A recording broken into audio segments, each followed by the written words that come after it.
They appeared on Earth 150 million years before the dinosaurs. They can smell blood over a kilometer away. Their eyes are 10 times more sensitive to light than ours. Their bodies are covered with sensors. With a sixth sense not possessed by humans, they can sense the electricity of life itself. Shark.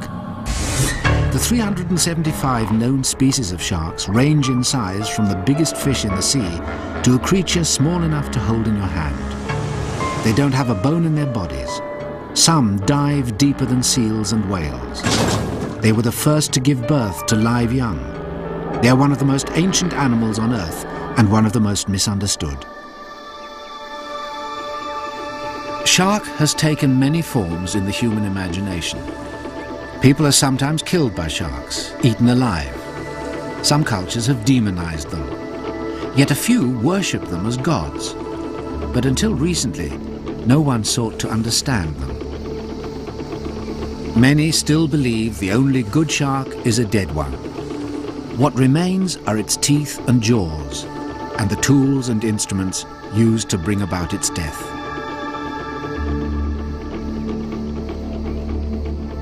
In Pacific Island cultures, surrounded by the bountiful ocean, the shark was seen in a different light, for it was the shark that gave us Kuahupa.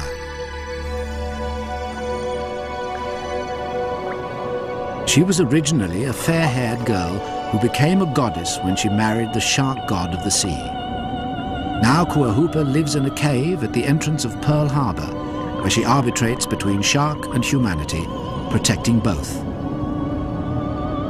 Missionaries in Fiji were amazed to find islanders who believed that to kiss a shark disarmed it and made it harmless to man. Twice a year sharks were caught and kissed. The creatures became benign. It appears the story was true. A kiss disarms a shark.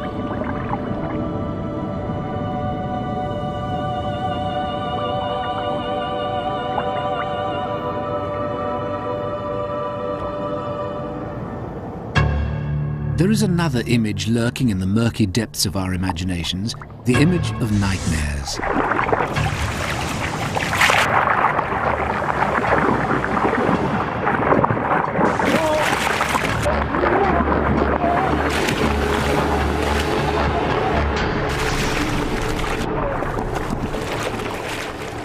A damaged surfboard, the only clue left at the scene of a shark attack. A whodunit investigation begins. The problem is we know so little about sharks, but that's changing. For the last few decades, scientists and cameramen have been delving into their world trying to uncover the facts, to expand our limited knowledge. We think we know what a shark looks like, but beyond the image fixed in our minds, they come in a wide variety of colors and shapes. Our unanswered questions come in an equally wide variety. For instance, this basking shark seems to disappear in winter. Where does it go? This one, the megamouth, further illustrates our lack of knowledge. It was discovered in 1976. A shark this size, and we didn't even know it existed. Our observations of sharks are often crude and misinformed.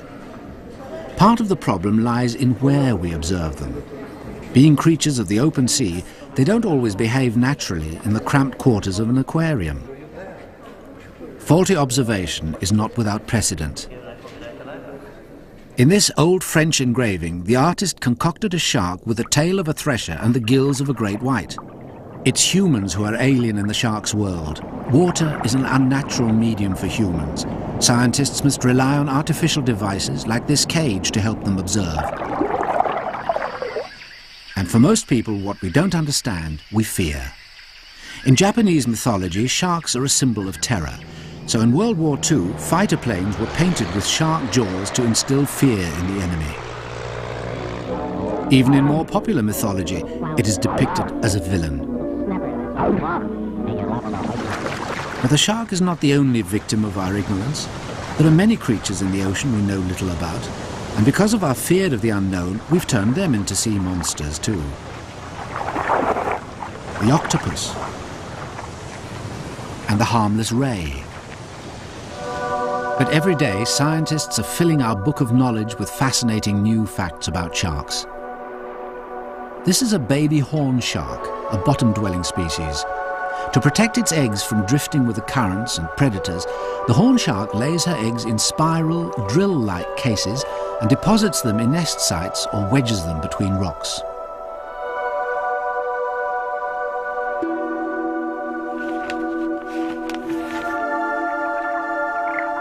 Another egg-laying shark is the chain dogfish. To protect her pair of eggs, she attaches them to a base, winding them into position with long tendrils so they're secure and safe. Most shallow water and bottom-living sharks lay eggs. Here, the eggs will stay for the next 6 weeks as the embryos develop. Once hatched, the baby shark swims off. All sharks are on their own immediately after birth.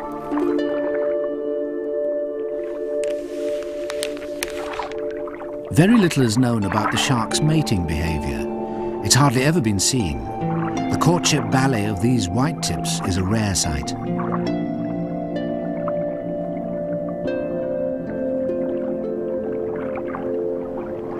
An even rarer sight is the actual birth itself. Most sea creatures lay eggs, but open ocean sharks, like this bonnethead, deliver live young, a method that first evolved in sharks and has been passed on to mammals. The lemon shark seeks the shelter of a coastal lagoon to give birth.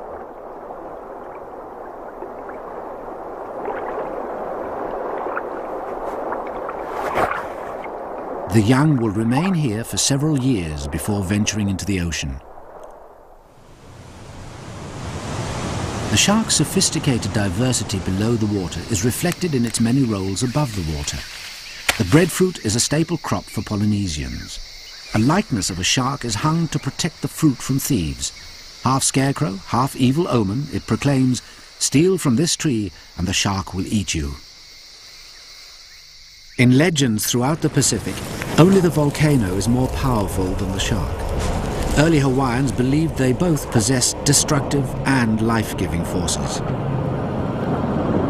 It was Pele the volcano and his brother Kamoho'ali'i the shark who gave each other life.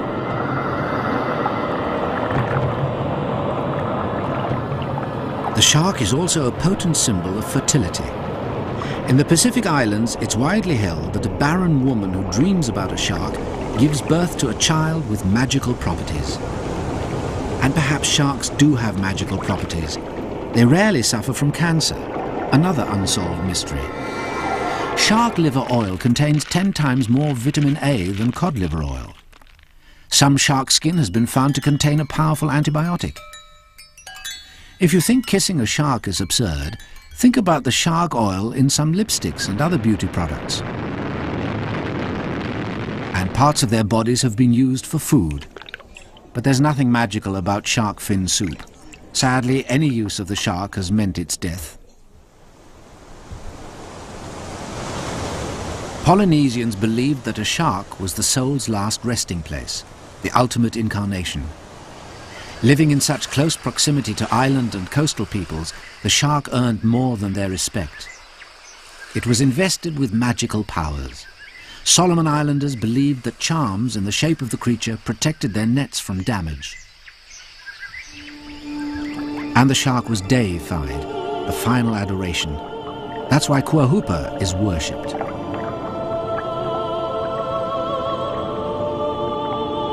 But eons before humans were even around to place shark goddesses on underwater pedestals or put shark demons on the silver screen, they made their debut on the evolutionary stage. Hurled back into the dim and distant past, scientists have discovered that sharks first appeared in the Book of Life about 400 million years ago. A warm sea, without fish but teeming with other life forms, some fragile and delicate, some pulsating with little form, others drifting colourfully.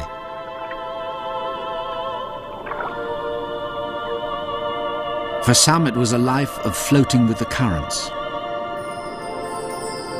For others it was a life of scurrying and crawling, such as this trilobite.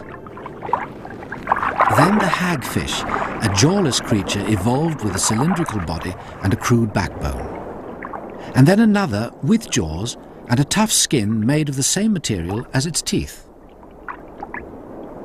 Many of these early creatures became extinct, but their fossils provide signposts directing us towards their modern descendants. Artists have attempted to reconstruct them so we know what they looked like. The chimera, living deep in the ocean's shadowy twilight, is the shark's oldest relative, also an egg layer. It's such an ancient fish it's been called a living fossil. The dogfish, one of the earliest sharks, first swam onto the scene 200 million years ago and still journeys on. So long before bony fish, whales and dolphins, shark was born.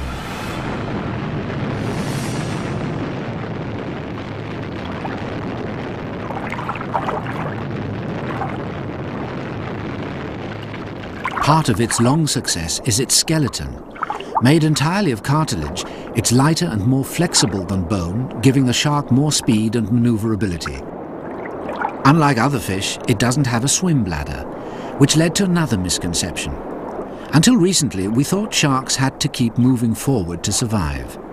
But at rest, they can pump water quite efficiently through gills which, unlike single-gilled bony fish, have no covers.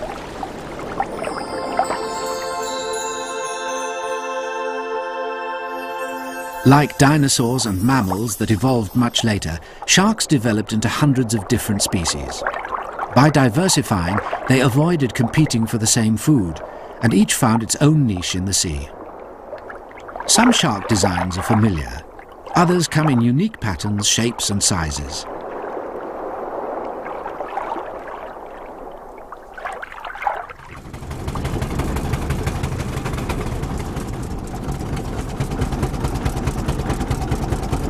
There are even flat sharks, like the bottom-dwelling sawfish shark with its toothed blade that slashes through fish, and the totally flat angel shark, also known as a monkfish.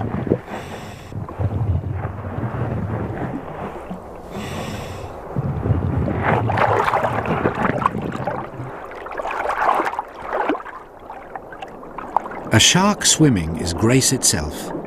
As hunters of the open sea, they're perfectly adapted.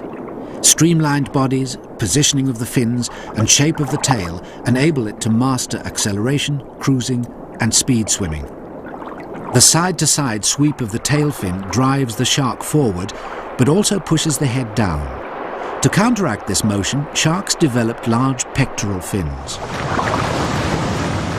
Human designers borrowed the shark's hydrodynamics and applied it to submarines. Evolution expanded the rays' pectoral fins to such an enormous degree they cruise through the water like giant birds in slow-motion flight.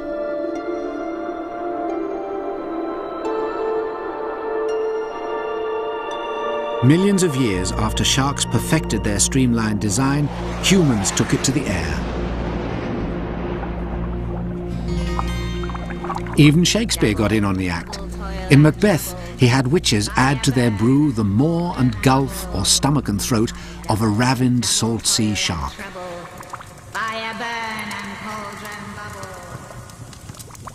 But it's the shark's dorsal fin that provides the best known and most menacing image, synonymous with the killer.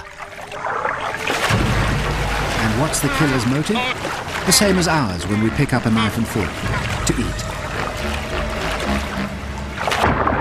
Tiger sharks are only seen in these waters when the albatross fledglings first try to take to the sky.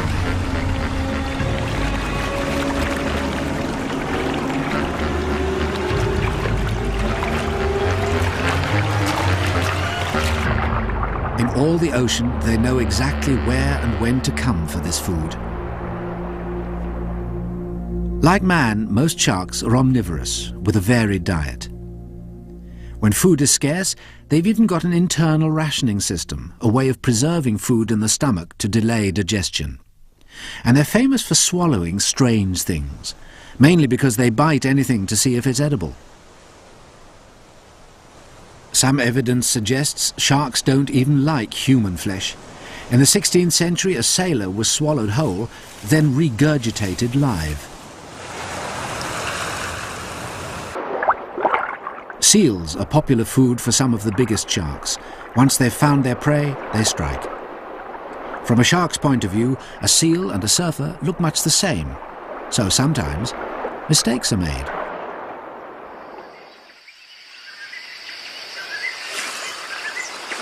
If there's one thing that exemplifies their fearsome reputation, it's their teeth. Say jaws to anybody and they'll know whose dental work you're referring to. The main reason a shark's teeth remain so sharp is that they're constantly being replaced. New teeth wait row upon row and move forward like a dental conveyor belt, replacing those that are damaged and worn. In fact, their entire skin is covered in tiny teeth, like chainmail. Different sharks have different teeth. The tiny cookie cutter shark has the largest teeth relative to body size and bites cookie-sized chunks from whales. Tiger sharks have dual-purpose teeth. The pointed tip impales, the serrated bottom edge cuts. They can bite clean through a turtle's shell. The sand tiger shark has jagged dog-like teeth and often swims around with its snaggle-toothed mouth open, looking fearsome. The basking shark has tiny teeth and filters thousands of tons of water an hour, catching microscopic seafood with its gill rakers. The megamouth also uses its gill rakers like nets, trapping food in row upon row of tiny bristles. Even the biggest fish in the sea, the whale shark, doesn't feed on flesh but uses its massive gills to sift for shrimps. The manta ray is also a filter feeder. It's almost like an underwater flying mouth, feeding at night, gulping enormous quantities of water as it somersaults through the sea.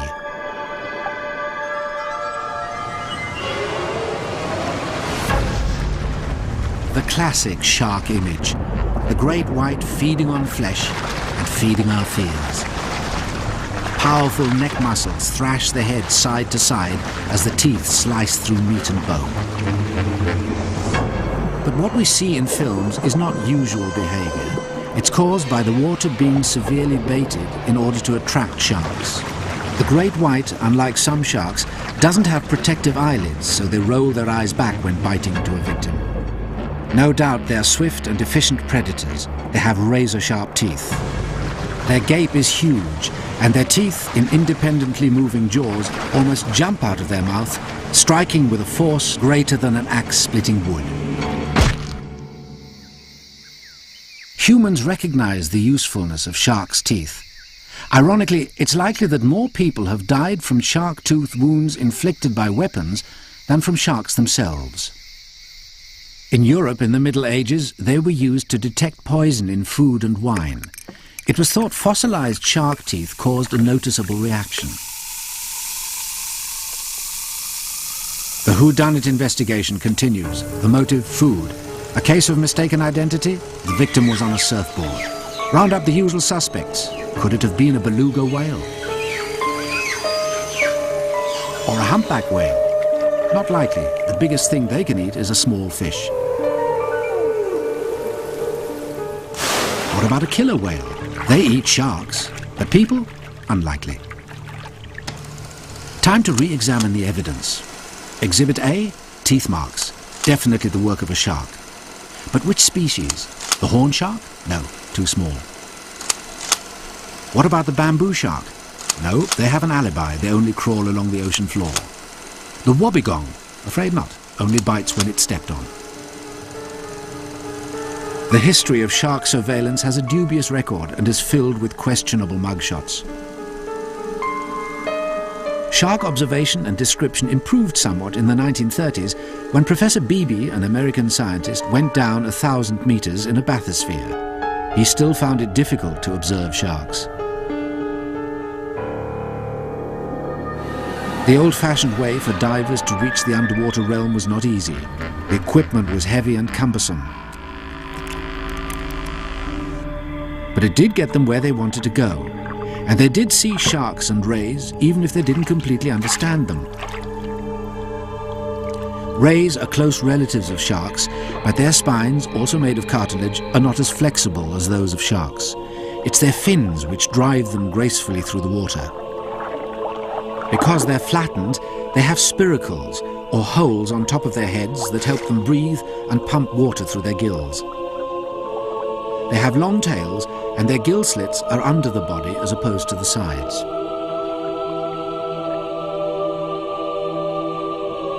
They come in various shapes and sizes. The eagle ray is one of the fastest and speeds through the water with its powerful fins and long tail.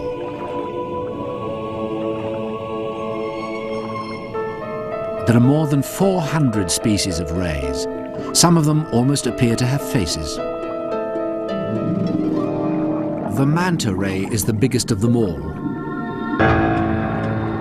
In the past, its huge fins and long tail earned it the name devilfish.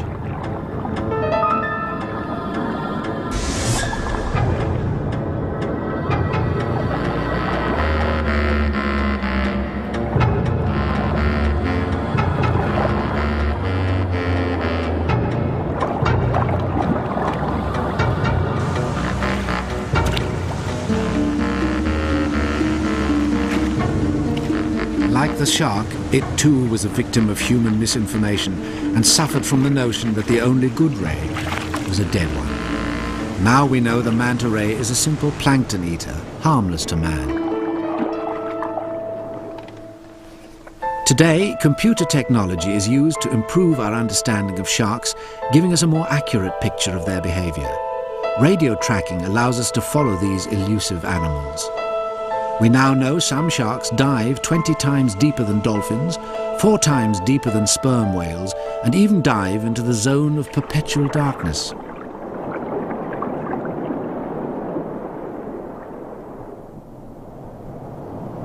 Sharks take more than radio transmitters along for the ride.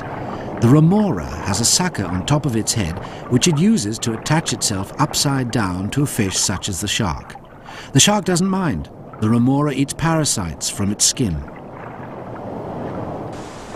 Remoras have even been used to catch sharks. Use a fish to catch a fish. The Melanesian islanders of Kontu attract sharks with rattles made of coconut shells. To the shark, it sounds like a struggling fish and possible prey. The caller believes the shark is good-natured enough to be caught, and even though he kills it, he believes the shark to be his spiritual equal.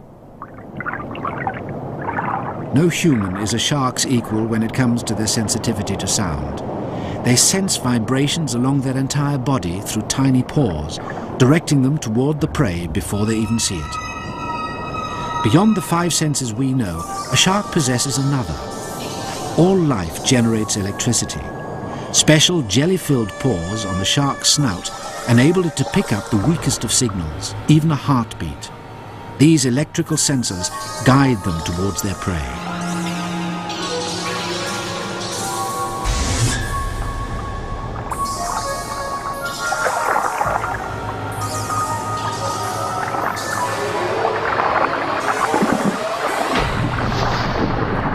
They see in color and have an acute sense of smell. Armed with this array of super senses, targeted prey has little chance of escape. The angel shark probably uses its eyes to catch food. The hammerhead's sense of smell and electric sensors are spread over the broad surface of its head. It acts like a metal detector, sweeping the ocean floor for fish.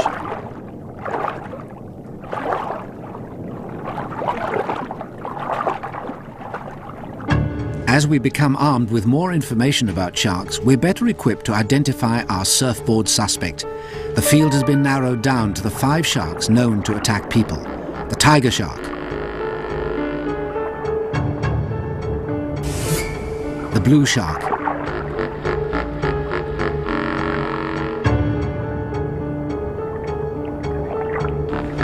the great white,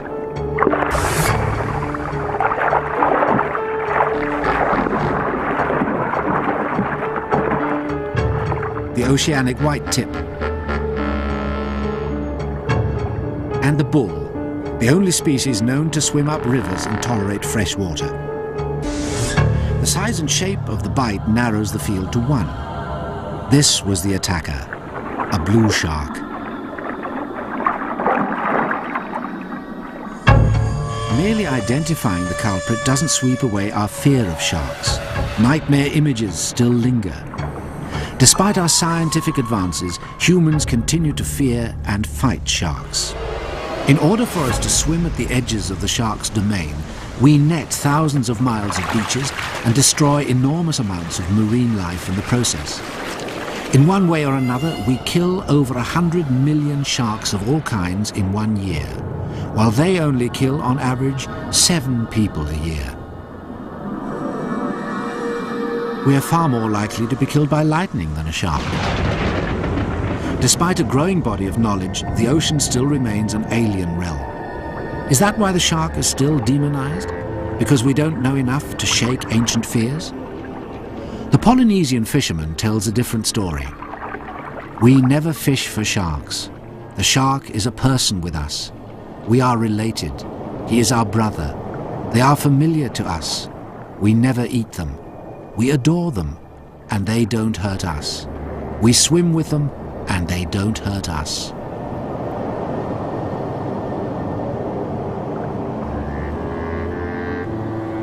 Unlike the bony fish, the shark cannot swim backwards. Its pectoral fins don't allow it. As it swims forward into an uncertain future, its survival will depend on people's understanding and acceptance. Whatever we may think, the shark, ancient creature of the seas, the supreme marine predator, swims on, neither malign nor benign. Perhaps the goddess Kwahupa still protects the shark, the outcome of eons of successful evolution.